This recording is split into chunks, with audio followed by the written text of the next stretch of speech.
Ya, terima kasih Anda masih bersama kami dalam program Majelis Sore, Majelis Kita Semua. Bicara mengenai pembersihan jiwa, tentu banyak cara tadi sudah disebutkan. Salah satunya tidak lain tidak bukan adalah ibadah kepada Allah, yakni dengan sholat, zikir, dan lain sebagainya. Dan ini semua harus dilatih. Karena dengan dilatih tentu akan menjadi terbiasa dan tertanam di dalam hati bagi setiap insan mukmin dan juga mukminat tadi Pak ya. Kita bicara mengenai cara mendekatkan diri kepada Allah. Nah, sejauh mana mungkin istilah dari takarrub itu tadi bisa dimaknai dengan baik oleh kita semua, Pak? Ya. Jadi tadi kan kita udah zikir gitu ya, udah melatih Betul. zikir kepada Allah gitu ya. Mungkin awalnya hanya lisan saja, lalu kita coba paksakan bagaimana sambil memahami ya, arti apa yang kita baca itu. Nah, setelah itu sedikit demi sedikit kita juga sudah melakukan perbuatan baik, menghindari perbuatan dosa gitu ya. Nah, dengan demikian akhirnya apa? Akhirnya kita sudah menuju kepada mendekatkan diri kepada Allah. Nah, mendekatkan diri kepada Allah itu ya tadi antara itu dengan zikir tadi, kemudian dengan banyak baca Al-Quran. Al-Quran kan zikir juga itu. Jadi kita banyak baca Al-Quran, kita pahami maksudnya, sehingga kita, bagi kita yang mungkin tidak bisa paham karena bahasa Arab gitu, kan sekarang ada terjemahnya gitu ya. Tidak bisa paham juga yang terjemah, kan sekarang ada tafsir yang terjemahan kan gitu. Nah, kalau sudah kita baca tidak paham juga, kita tanya kepada ahlinya gitu ya. Nah, itu antara lain gitu ya. Kemudian selain itu juga kalau para ulama itu bisa mereka banyak takarub itu dengan selain zikir di sholat gitu. Nah, sholat. Jadi mereka lakukan sholat itu sholat nafilah, sunat. Jadi selain yang wajib, kita itu kan biasanya yang wajibnya itu berat kan. Kita kadang-kadang itu yang orang yang amarah bisu itu yang wajib itu berat. Yang lawamah itu sudah ringan saja, yang wajib dia udah mulai ke sunat. Tapi kalau orang yang sudah hatinya sudah mendekatkan diri kepada Allah yang mutmainnah, itu dia selalu melakukan amal-amalan yang salat yang berupaya untuk zikir kepada Allah. Salatul lail. Salat itu kan banyak itu. Betul. Nah, jadi ada salat duha gitu lah, ada salat tahajud gitu, ada salat sunat rawatib gitu, ada salat sunat sunnah gitu. Nah, jadi ada ulama yang mengatakan bahwa kalau kita ini diupayakan itu salatnya itu minimal 41 gitu sehari itu. Misalnya ketika wajib itu kan ada 5, Betul. tambah sunat rawatib ada 10 kan. Betul. Nah, sudah berapa? 15 itu. Tambah duha 8, udah 23 ya. Nah, setelah itu nanti salat tahajudnya mungkin misalnya ada 11 ya. Nah, nanti salat sunnah lainnya witir, hajat. Iya, gitu, akhirnya kan lebih sebetulnya itu. Itu orang yang mendekatkan diri kepada Allah itu mereka selalu lakukan itu. Baik. Sehingga apa? Sehingga hidupnya itu selalu mendekatkan diri kepada Allah. Itu dari segi ibadah mahdah, kebaikan sendiri ya.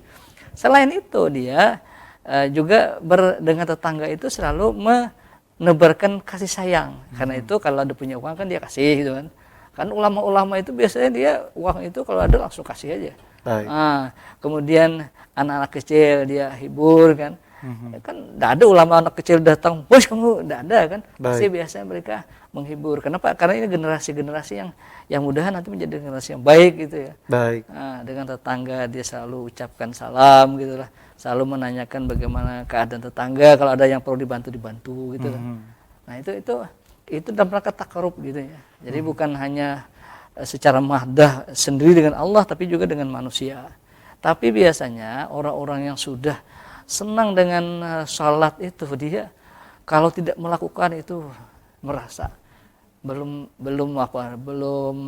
ada sesuatu gitu ya yang belum sempurna. Ada terganjal, ada terhalang. Kalau Nabi itu kan tahajud itu wajib kan bagi dia. Kalau kita kan sunat. Tapi bagi orang yang sudah terbiasa itu tertinggal itu luar biasa ruginya. Padahal ibaratnya tingkatan untuk ibadahnya tingkatan sunnah, apalagi yang sunnah. wajib ketika ditinggalkan. Yang salah itu gini, tahajudnya luar biasa, tapi subuhnya melanda.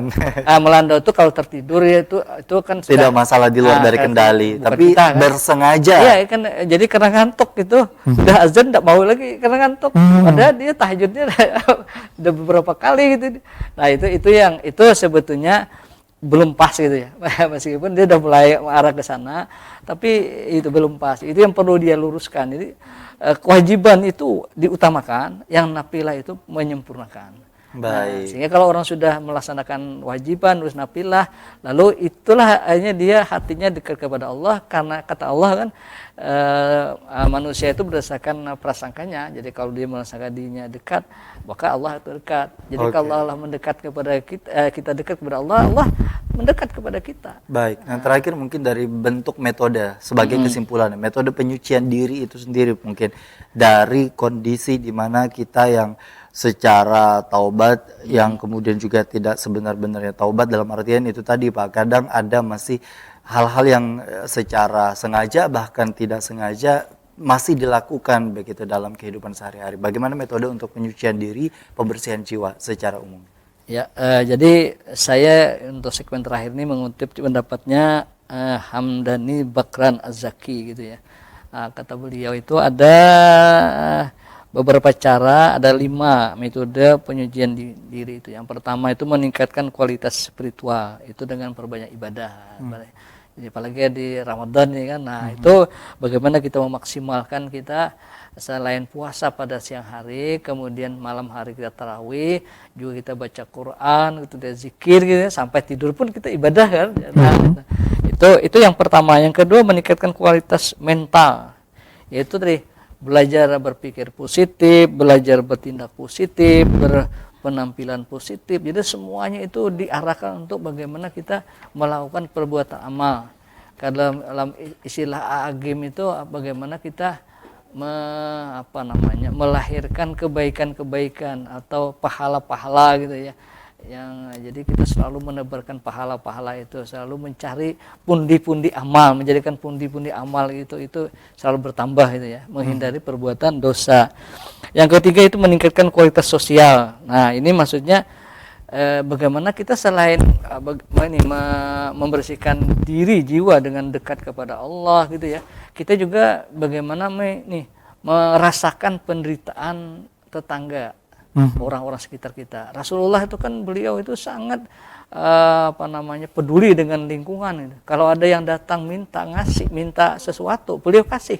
Sampai ketika beliau mau makan sendiri itu ya, ada yang datang dia boleh kasih gitu. Nah, itu begitulah pedulinya terhadap orang-orang sekitar. Demikian juga kita kalau untuk bisa hati bersih itu kita mengupayakan bagaimana dengan lingkungan kita itu kita juga peduli.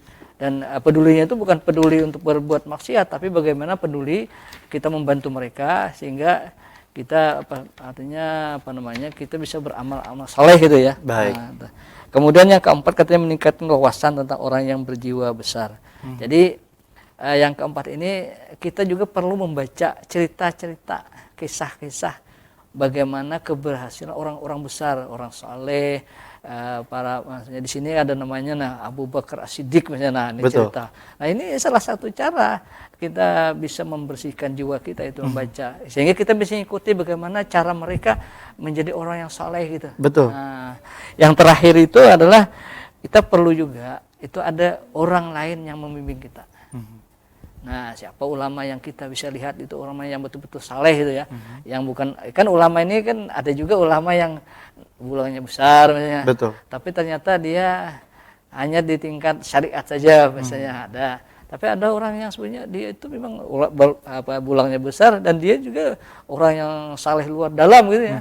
Nah, itu yang kita minta bimbing. Nah, kalau dalam bahasa tasawuf ada tasawuf mursyid istilahnya kan mursyid. Tapi kalau dalam dunia di luar tasawuf itu siapa aja yang mungkin bisa memberi kita nasihat. Betul. Makanya kita disuruh untuk selalu dekat kepada para ulama.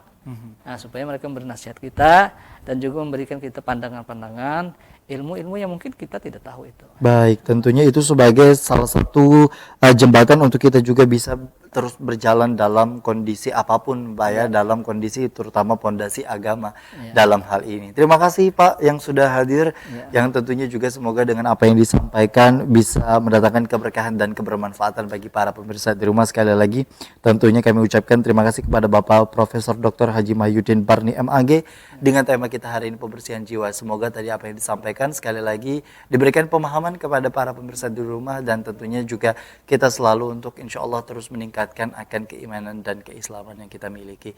Amin. Sekali lagi terima kasih kepada para pemirsa di rumah. Tentunya kami tetap mengimbau Anda untuk tetap menjaga dan mengedepankan protokol kesehatan. Akhirnya kami berdua undur diri dari hadapan Anda. Assalamualaikum warahmatullahi wabarakatuh. Waalaikumsalam warahmatullahi